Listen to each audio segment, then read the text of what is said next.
Get started. All right, I'm gonna go ahead and turn my camera off. That way we don't have to deal with my ugly mug. Maybe. All right. Hey everybody, welcome to the 3Cast for February 9th, 2018. I'm your host, Matthew Weber. I'm joined by Vincent Hui and Ricky Williams. All of us are here. Honestly, that doesn't happen very often. So this is the 3Cast. We review movies, we review TV shows every once in a while. That's what we're going to do today.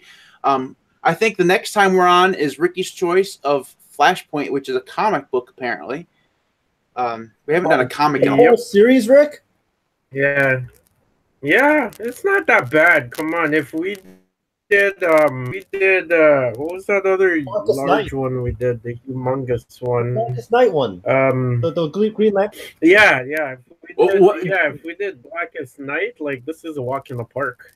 Didn't we do like Green Lantern or something like that? There was like 80. Yeah, that was the one. That's what we're talking about. Yeah. We did that. We can manage. That was ridiculous. How many issues is this, Ricky? Oh, I don't know. A lot. I was not. Make sure you put that in the Google Drive so I can actually have a chance to read some of it. Yeah, I will. It's not a lot as much as Blackest Night, but it does go back and forth a lot. So, but I mean they're all in there. So, like the thing is just I find me personally I find that it's really. Especially if you like DC and you like their heroes and stuff, like it's very like with the movies, right? Because with the Flash, or not movies, the TV shows, the Flash TV show, they did a Flashpoint arc. It's just it's good. I think we should do it. Okay. All right. So today we're reviewing.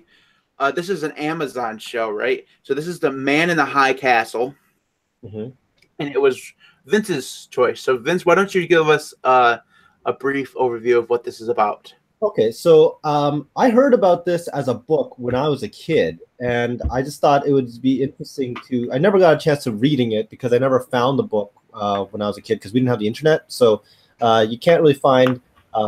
It's not so easy to find Nazi and alternative anything with swastikas on covers is hard to find in bookstores. So I'm glad that it became a TV series as of late. But the general premise of The Man in the High Castle is that imagine if during World War II the Allies did not win, and instead we had the Germans take over the Western Front, and in the ensuing fight on the Pacific side, the Japanese Imperial forces were able to take over certainly Asia. But also the west coast of America, and the whole entire story is based on is situated in America, where there's effectively now 20 years after the German and the Imperial Japanese forces win.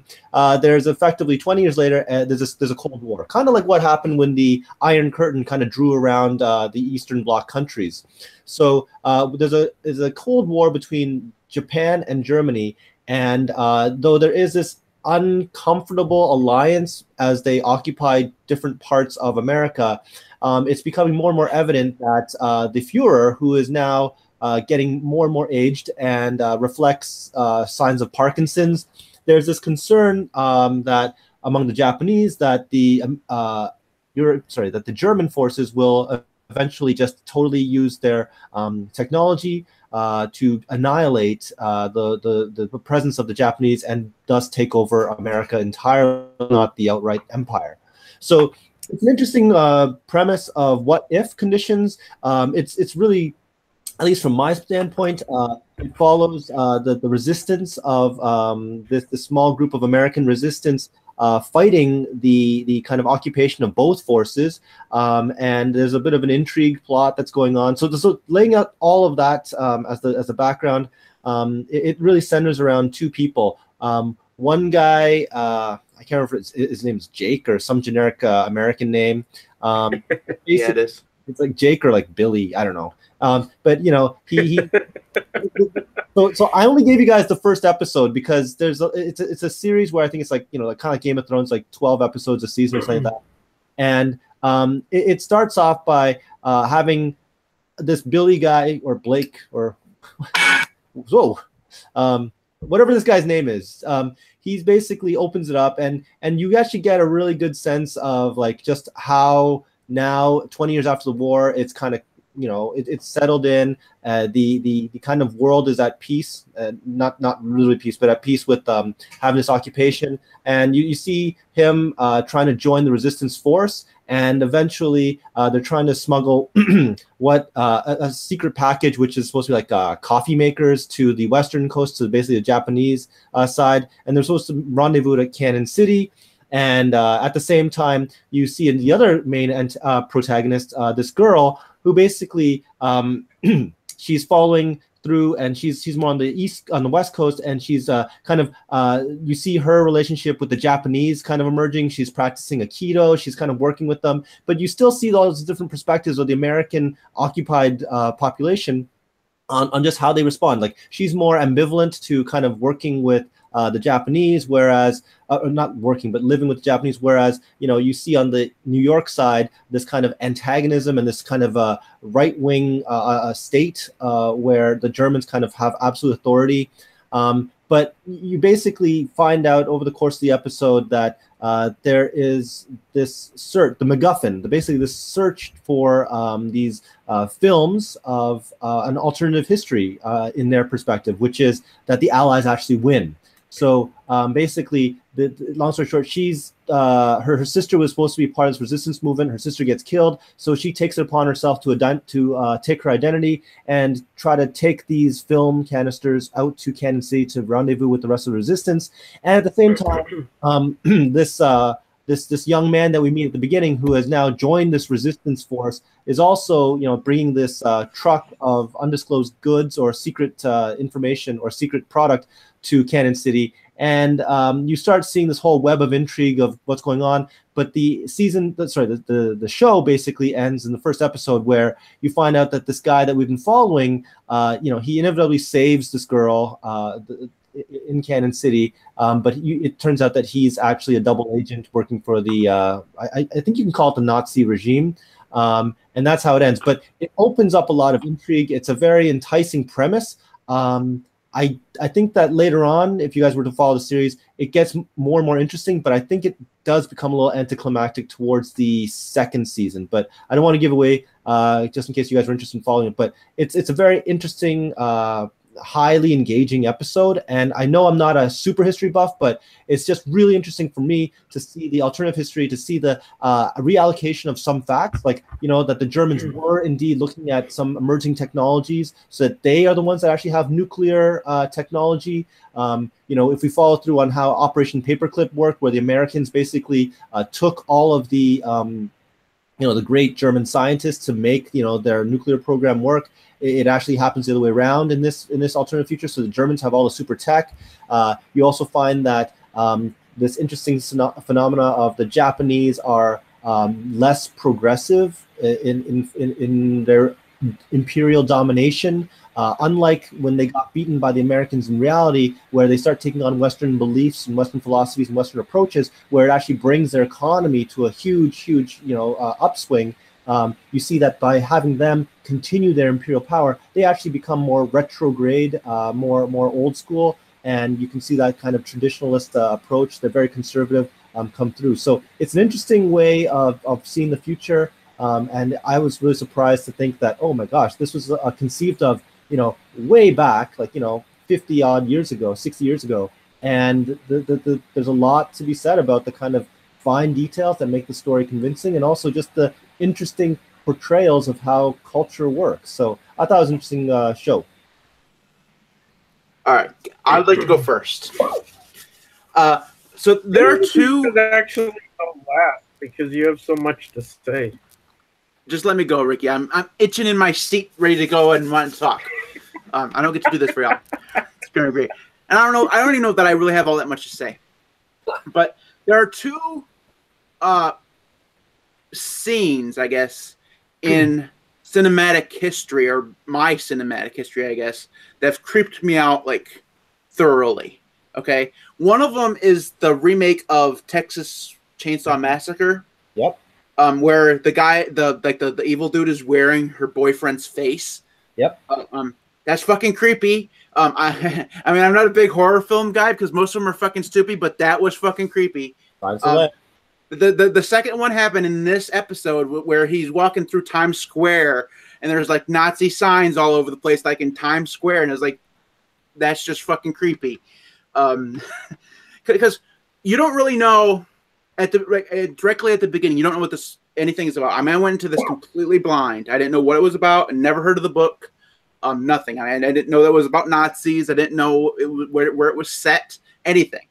So this guy's just, he's like in a theater and is speaking. There's like propaganda in the going on in the like pre-credits or whatever. Yep. But it's speaking like American English, and they're talking about like Nazis, like, this isn't going to be very good because obviously they're in Germany during World War II. Because I was thinking this through, and they're not speaking German. That's not very realistic. But then he walks out of the theater, and you realize, holy shit, this is fucking the United States. It blew me away. I was like, I didn't know, right? So that freaked me the hell out. I don't have much to say about the actual show itself, really. And so, I mean, the guy who plays Jake or Billy or whatever the hell his name is. What's interesting is his acting character. Yeah. His acting actually gets better throughout the episode, I thought. But at the beginning he was kind of like he seemed, I don't know how well he would do as a double agent because he doesn't, but maybe because he seems so, I don't know. There's a reason why we can't remember his name, right? He's very forgettable. I don't know. There's a lot of, like I said, I don't have a lot to say about the episode itself. I don't know that I would continue on to another episode, despite how interesting I find the concept. And the reason for that is based on the episode. I'm not sure I really understand how those tapes or the alternate future movies or whatever are going to play a role in the series. I'm not sure how. I mean, did they really explain how those tapes being spread around is gonna? I mean, are they thinking that that's going to be able to be used as propaganda or whatever to, like make people want to fight back or something? Yeah, but I don't want to give it all away. But yeah, there is this concern about the propaganda side of things. But like you'll find that like again, it's kind of like a lot of other books where they make much ado of nothing. The book originally was not that long, and what they've done is to make it an Amazon series. They really draw it, and they're changing various things. For example, it's film as opposed to a book. In the book, it's actually books about the alternative future. But you'll find that towards the end of the second season, it's actually quite anticlimactic as to what those films, what that alternative future actually can impact on real society. Yeah. See, that's from just an entertainment perspective. That was my biggest problem with this because I didn't really. Now you got to remember, it was just one episode, so I didn't really want to judge it too harshly because I don't know what happens next. But that whole thing of her trying to smuggle these movies or whatever to the resistance and it just didn't really make that much sense to me. So I wasn't. That's the biggest problem is I'm just not that interested in that part of the plot. Which is really disappointing because the premise, well, maybe the book at the time was probably original because I mean it came out like probably right after World War II, so that's probably original. But this whole what if scenario is not really all that original because there's several other ones that probably came out around the same time or slightly thereafter where the Nazis won. There's also ones that where the South won the Civil War, which is really interesting a lot of the time. Yep. I know HBO is doing a TV series about that, and that people are up in arms about it because it's racist or something. It's they're not saying they want them to win the Civil War. It's just it's a movie. Sorry, soapbox. The alternative history genre or whatever is always very interesting. It's the I think almost universally, if you're going to make some kind of entertainment about these, they either do well as books or they do well as movies. I don't see this as a TV show, because it's not TV shows, and we've discussed this before, are serialized, right? There, each one has a specific purpose, but it makes up a grand story. Mm-hmm. So like you have the pilot episode of like The West Wing had a storyline, but it fit in with the grander scheme of season 1 and then season 2 and whatever. That's what a TV show is, where a movie is solely contained. It has a beginning, middle, and end. If there's a sequel or whatever, it starts a new story. That's usually completely different, but just with the same characters. From my little brain perspective, something that like an alternative history where the Nazis won works a lot better in a movie format than it ever will in a TV format, just because it's not that kind of story. And it can be serialized, but you have to have different stories within the grand narrative of the Nazis winning. Mm-hmm. I think from an entertainment perspective, it would be a lot better as just a single movie. And that's my perspective on the whole entertainment thing. And we could get into the history of whether or not this would actually be realistic or not if you guys want to. But from the entertainment, from the thing that we watched today, I'm not impressed and wouldn't watch it again just because of that whole problem with it being serialized in different episodes. Yeah. Well, Ricky? Somebody? Rick? Okay. So, well, I didn't know if you were done or if you were still going on, or I'm sorry, Ricky. Short. I didn't mean to get my soapbox out, buddy. It was getting a little no, rusty. That's fine. Okay, so for me, I'm not big on history at all. Watching it, there was some interesting stuff. Like when I watched it and it started off, I knew it was in America. Because first of all, with people sitting in the theater, like I knew that would never happen in Nazi Germany. Like it would be more like propaganda video, concentration camps, or like, you just don't have people sitting around in the theater watching movies, right? Like that's a very American thing. Okay, so then they went to the screen of what was playing in the theater, and the Volkswagen Bug was actually formulated, the concept, by Adolf Hitler. So the minute I saw people working on it, I was like, yeah, that's very wrong. Like, what's going on here? And then at the end of the ad, that's when you see the American flag with the swastika on it. Mm-hmm. Right away, I was like, okay, so I see what's going on. This is getting interesting. So the guy comes in, hands him the card, and I couldn't figure out if he was supposed to be like a German secret operative, like maybe the theater was for Germans trying to take over the US, right? And when he went outside, that's when it hit me, okay, so this is like the Germans won, they took over the US kind of thing, right? Now, the show, I found it really interesting, but on a personal perspective, I also found it very sad because it highlights the fact that no matter what, throughout humanity or in the future, throughout the world, whatever, you will always have racism, hatred, sexism, all that stuff. Why? Because those are learned behaviors. You're never born racist. You're not born with hatred in your heart. These are things that are learned, and as long as someone's around to teach them, then it's actually exponential after that. Because one person teaches their kid, and their kid has 5 kids, and their 5 kids have 3 kids apiece, you get the point, right? Mm-hmm. So, as a as a person, I find that very disheartening.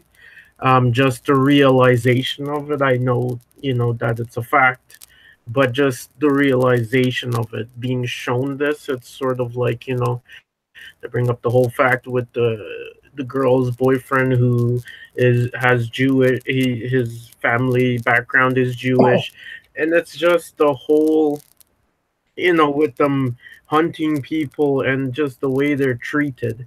It's just brings that in. Um, with the aspect of the guy who's actually a double agent, I find that interesting. Um, in that I don't think that he's actually, because okay, first of all, when it got to the end and I found out that he was working for the Nazi side, I was surprised because all along, like, he seemed like a character that was, A nice guy. your hero. Yeah, Yeah. your like hero. I thought, okay, of the two, these two guys are going to be the heroes, the woman and the guy, and then you find out he's working for Germany. But if you watch it throughout, like for instance, when the cop stops and he says, "Oh, what is the ash?" Right, and he says, "Oh, I think it's Tuesdays or whatever. The hospital burns the cripples and when you have sickness that you can't beat it or whatever." Yeah. Like his face, yes, you can see that he knows that, he feels that is not right. So I mean, I haven't watched the show. You have, so you already know the answer, but I feel like further on he could become a double agent, right? Well, so you know what, you raised, because that's the way the show, it does bring you through these convoluted, is he a good guy or is he a bad guy and stuff like that. And I'm glad you actually raised that, because if he really was a double agent, and I think this comes back to Matt's thing about his acting, the problem I have with this is that if he were a double agent, how come he's so oblivious to this? Like, like when you are out there and yeah, exactly. You don't give idiots the capacity as double agent. Double agents know stuff, right? So it's like, oh, really? Yeah, well, and the fact that he called in and the Nazi dude was saying, "I'm going to tell your father, he'd be so proud," blah blah blah.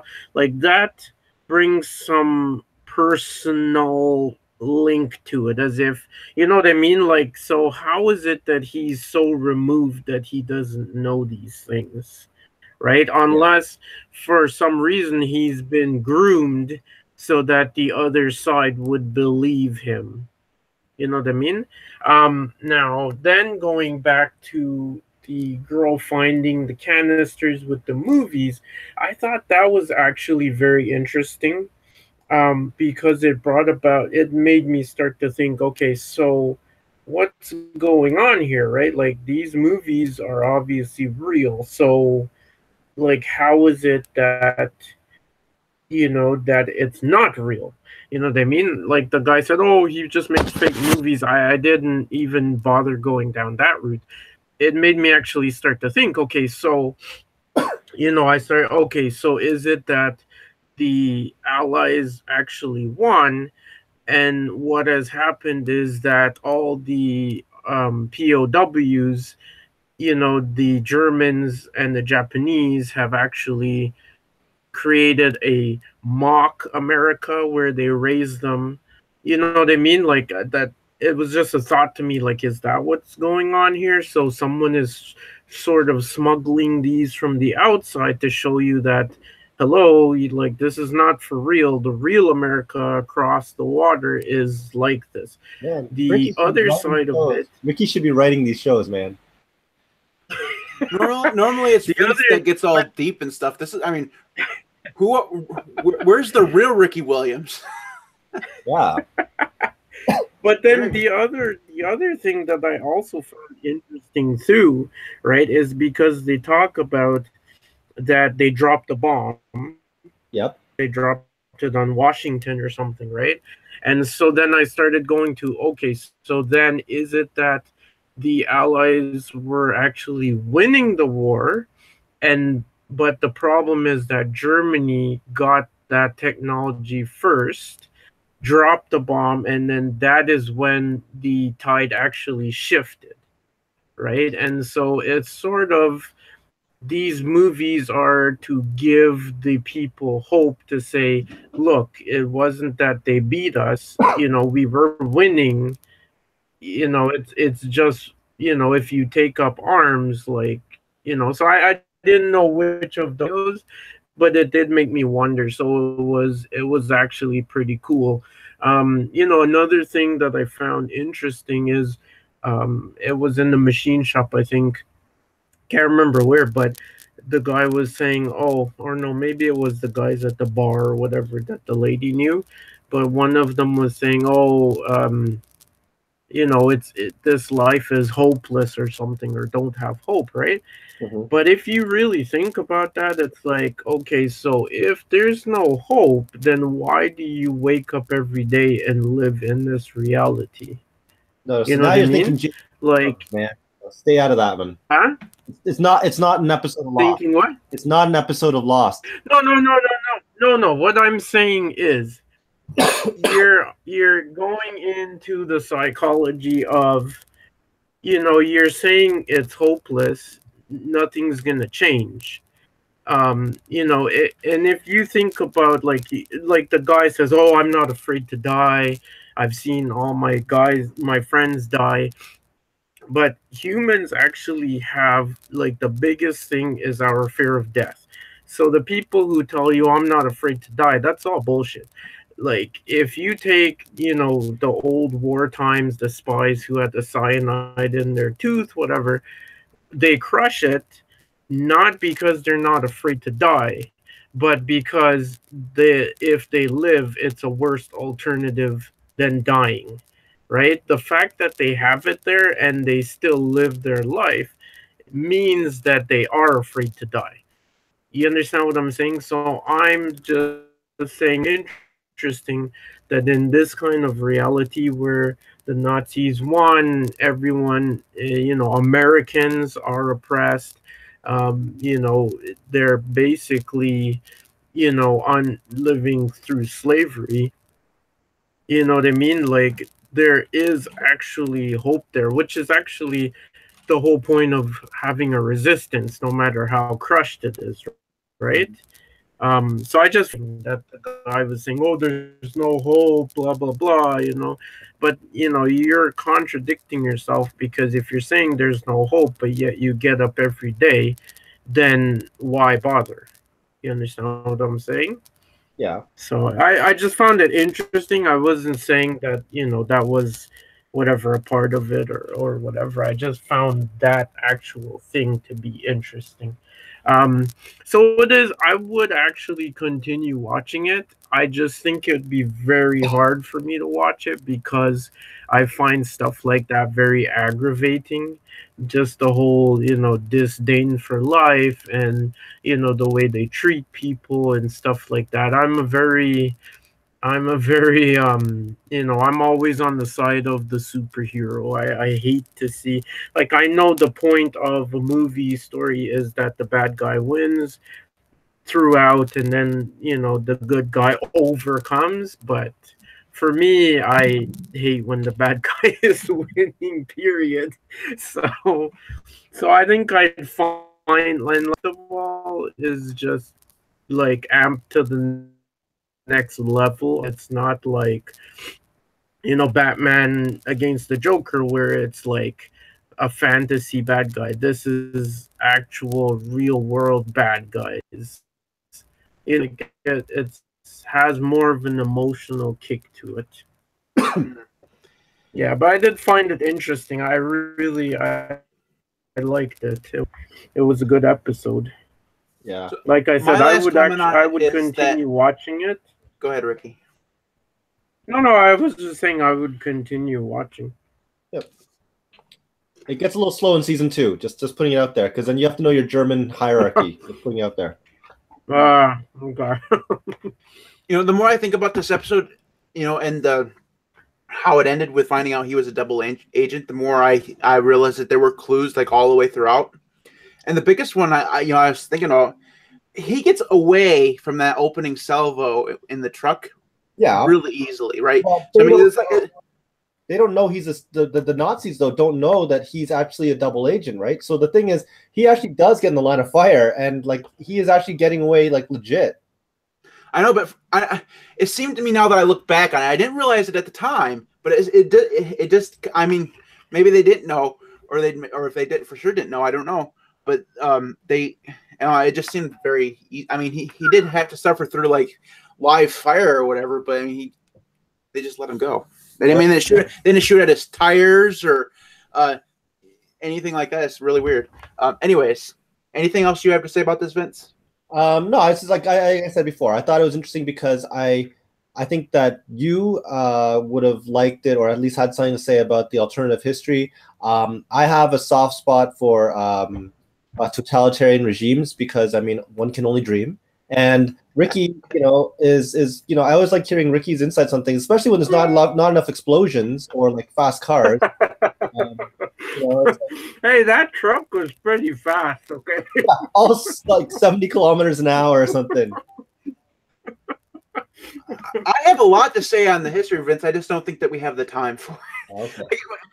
But the funny thing was, I thought when she was on the bus to the neutral zone or whatever, I was like, hey, this is pretty cool because with all the Nazis and the the Japanese and stuff, hey, at least black people got to sit wherever they wanted on the bus. Well, that was and then the lady, but then the lady point. comes in and starts talking racist. I was like, okay, well, you just ruined that for me. Well, what, you expected like Rosa Parks to come up from the back or something, and like she actually drives the bus? Or something? I was like, hey, I was like, oh, it looks like black people are that. No, because I mean, you got the Germans, right, which is like Aryan race, blonde, blue eyes. You know what I mean? Like I expected like zero black people at all. And then to see them sitting wherever they want on the bus, I was like, okay, this is like freaky, right? Progressive Nazis.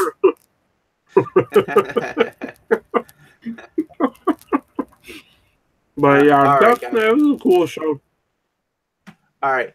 All right. So, like I said, I get to say a whole bunch on the history. I mean, I'm not sure how realistic it would be to have them win because, I mean, there's such a vast distance between Europe and the United States. I mean, there's this gigantic ocean, right? And so, while yes, they could get over here, but the technology was a lot. I mean, obviously, they're playing this as and they had all the technology. But I mean, the populations were so much different. And I mean, like, the real question is what would happen if the entire the United States government was taken out by a bomb, right? Would that automatically equal Germany winning, right? And I'm not sure that that's true because of the way the United States is set up. I mean, the states have like the National Guard or whatever. So I mean, the fight wouldn't obviously be completely over, and the way they show like New York City or whatever, like 20 years later, I mean, if it just like all ended with a nuclear bomb, like in Washington or whatever, and then the war was over, I could see New York being, like completely unharmed. But I mean, it seems like they were, I don't know how realistic. Anyways, so that is it for us this week. If you want to get in contact with us, you can do so. Email at the3cast.com. You can follow us on Twitter at MTW is my Twitter handle. Ricky is Ricky_Williams1. Vince is VWHUI. You can follow us on the Twitter at 3cast or on Facebook at facebook.com/3cast. We will be back later in February with the Flashpoint arc, whatever that is. It's a comic book, and we're gonna read every single episode or every single issue. That's what's gonna happen. Issue. Yeah, that's the Ricky. Man, you need to do some shorter stuff. Hey, if you like DC, believe me, this is a really good one. All right. Anyways, and it's not as long as the Darkest Night or whatever, Blackest Night or whatever arc we did. That was like 3 years ago. Who knows what we did? Anyways, that is it for us this week. We'll be back next time. We'll see you then. Okay.